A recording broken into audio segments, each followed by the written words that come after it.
Masih bersama dengan Menteri Transmigrasi Republik Indonesia, Pak Menteri berbicara terkait dengan program beasiswa Patriot tadi yang bekerja sama dengan beberapa universitas negeri. Artinya bisa diinformasikan kepada kami karena peluncurannya dijadwalkan Januari atau Februari ini, Pak? Iya, di antara Januari atau Februari. Pokoknya awal tahun depan lah. Awal tahun depan sudah mulai awal ya? tahun depan, betul. Bagaimana mekanisme yang kemudian juga harus disampaikan kepada adik-adik kita, saudara-saudara kita ini, Pak? Jadi tadi saya lanjutkan ya. Jadi beasiswa ini adalah program flagshipnya Transmigrasi. Kenapa disebut dengan beasiswa Patriot? Karena dalam program ini mereka tidak hanya diberi kesempatan untuk pendidikan dan penelitian, tetapi juga pengabdiannya pada masyarakat. Itulah kenapa disebut dengan Patriot begitu. Mereka akan terdaftar di 7 universitas yang tadi saya sampaikan. Tetapi kemudian pelaksanaan belajarnya itu nanti di kawasan transmigrasi. Sebagai pilot project itu ada satu di Rempang, di dekat Batam, ya, kota Batam. Satu lagi di Salor di Merauke, Kabupaten Merauke. Nah, jadi kami lakukan 2 tempat ini. Jadi nanti ada semacam modular box gitu ya, asramanya untuk mereka tinggal di sana. Saya ditanya, yakin tidak mereka akan tetap di sana? Nanti akan ada apel pagi dan apel malam. Karena nanti akan ada pamongnya. Ada pamongnya. Betul. Karena kan kita ada 3. Knowledge, kemudian skill, dan attitude. 3 ini yang akan nanti kita bimbing. Sehingga mereka nanti akan sekitar 10 bulan untuk melakukan semacam pendidikannya. Kemudian nanti 20 bulan berikutnya itu adalah pengabdian masyarakatnya. Termasuk penelitiannya sendiri. Nanti tergantung program studi yang sekarang ini hari-hari ini sedang dirumuskan.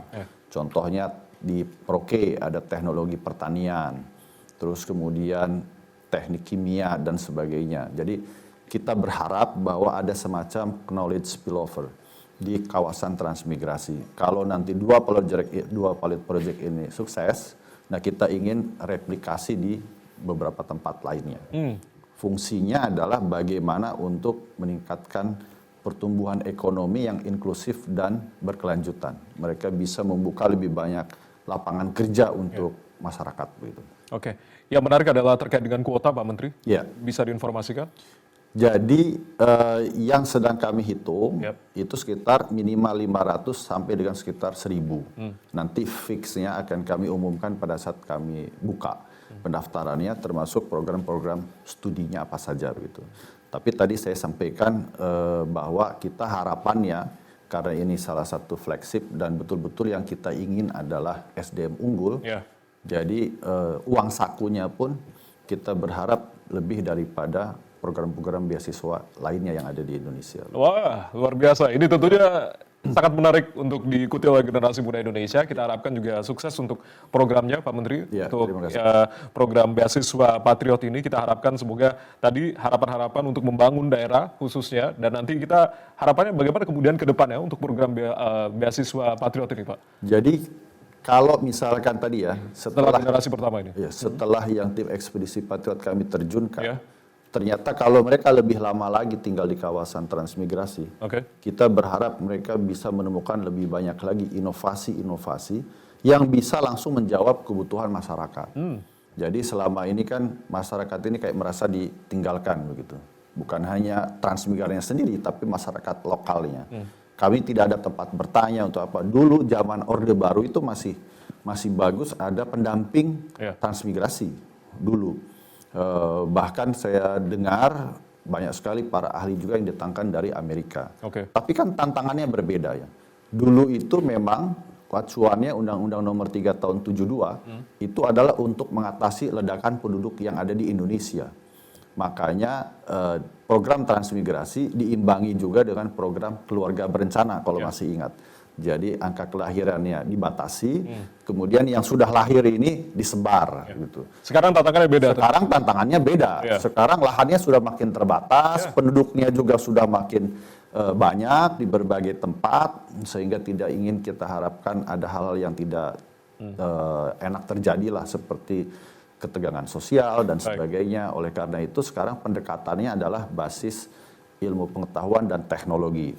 di situ, tempat di situ, cocoknya apa, kemudian bagaimana supaya bisa berkembang. Ini mungkin Mas Jaya yang saya perlu ingatkan juga kepada seluruh masyarakat. Ya. Program transmigrasi itu kan melakukan produktivitas lahan dan manusia. Nah, lahannya Mas Jaya tahu nggak dari mana? Dari mana, Pak? Sumbernya. Itu 80% lebih, itu datang dari masyarakat. Oke. Jadi sebetulnya banyak yang saya sendiri ya, baru paham bahwa 80% tanah yang digunakan oleh transmigrasi itu sumbernya dari masyarakat setempat ya. Nah, saya tanya kenapa kok masyarakat mau menyerahkan tanahnya untuk transmigrasi? Ya. Karena misalkan dia menguasai 100 hektar, tapi tanahnya tidak berkembang. Akses jalan saja tidak ada. Harapannya misalkan diberikan 10 hektar untuk transmigrasi, nanti yang kalau tadi saya bicara 100 hektar ya, 90 hektar lainnya itu kan akan ikut terus berkembang. Yeah. Harapan masyarakat kan seperti itu. Karena dengan adanya nanti di sana dikembangkan, ada jalan, kemudian ada fasilitas lain-lain dan sebagainya. Muncullah pusat-pusat pertumbuhan ekonomi yang baru. Ya. Jadi memang awalnya dari itu gitu. Hanya memang dalam perjalanannya tadi tidak terlalu banyak melibatkan dunia usaha dan tidak melibatkan dunia kampus, sehingga dana anggaran negara yang terbatas itu juga tidak jadi apa-apa gitu. Baik, Pak Menteri, karena waktu kita singkat, nanti juga masih ada kejutan lain di akhir segmen begitu, roadmap ke depan untuk program transmigrasi. Singkat saja Pak Menteri. Jadi kami ingin yang pertama adalah menerjunkan SDM unggul di seluruh kawasan transmigrasi. Kemudian ketika SDM unggul ini hadir, mereka membuka lebih banyak lapangan kerja, sehingga ketika membuka lebih banyak kerja untuk masyarakat, maka angka kemiskinan semakin turun dan bahkan mungkin tidak ada lagi orang miskin di Indonesia. Karena mereka betul-betul bisa merasakan dampak dari pembangunan yang inklusif dan berkelanjutan. Baik. Itulah yang kemudian menjadi harapan dari Pak Menteri, tapi juga ada harapan nanti saya akan bacakan di logo Arah Angin TVRI, pesawat kertas ini. Tapi sebelum itu Pak Menteri, ada kejutan, Anda harus memilih satu di antara dua pilihan ini. Ada beberapa pertanyaan begitu, dan kenapa Anda memilih itu? Nah, baik. Yang pertama, luar biasa nih, main bass atau menyanyi? Main bass. Main bass, karena luar biasa. Saya juga dapat bocoran Pak Menteri jago banget main bass ini, ya. Tapi sayangnya nggak ada bass. Kalau ada bass, mungkin kita main di kesempatan malam hari ini. Penulis atau pengusaha, Pak Menteri? Penulis atau? Pengusaha. Pengusaha. Dua-duanya oke. Tapi kalau harus memilih salah satu, tentu pengusaha. Pengusaha. Menteri atau TNI? Menteri ya. Menteri ya, sekarang ya. Untuk saat ini ya.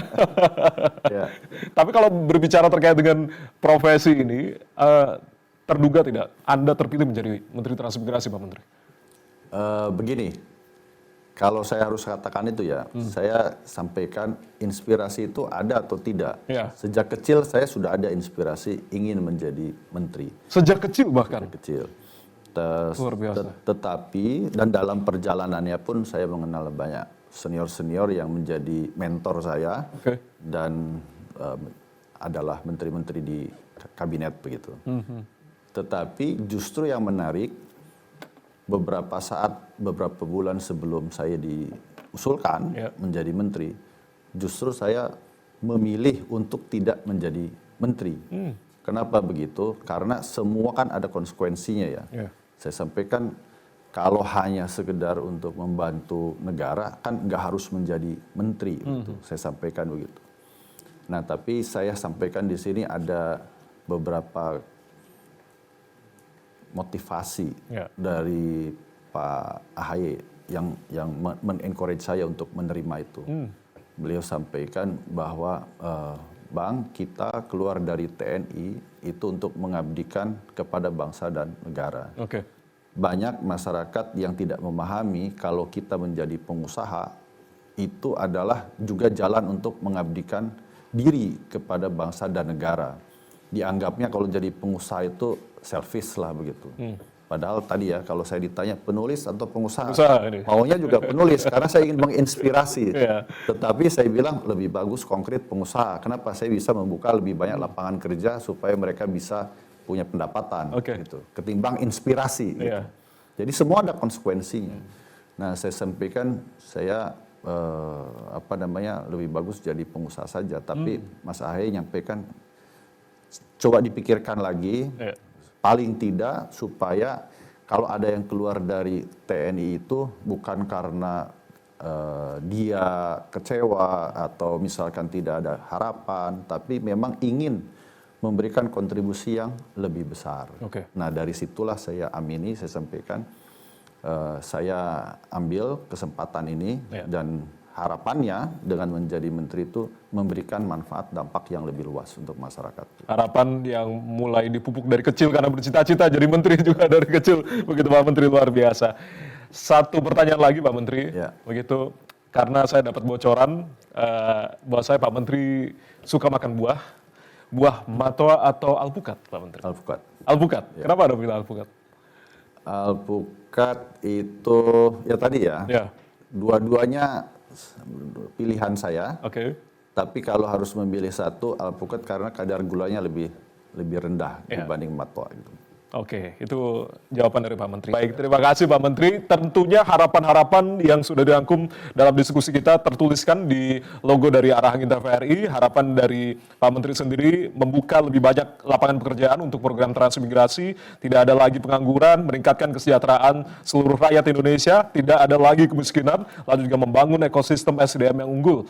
Lahir peraih Nobel Indonesia dari kawasan transmigrasi. Luar biasa harapan-harapan yang sudah tertuliskan. Terima kasih sekali lagi Pak Menteri. Kita terbangkan untuk harapan-harapan Pak Menteri sesuai dengan arah angin. Kita tunggu arah angin dan juga gebrakan dari Menteri Transmigrasi Republik Indonesia. Kita terbangkan terlebih dahulu pesawatnya. Terima kasih sekali lagi Pak Menteri sudah hadir di TVRI. Dan akhir kata saya Ardianto Wijaya, mewakili teman-teman yang bertugas mengucapkan terima kasih atas kebersamaan Anda. Tetap saksikan TVRI, media pemersatu bangsa. Selamat malam, sampai jumpa.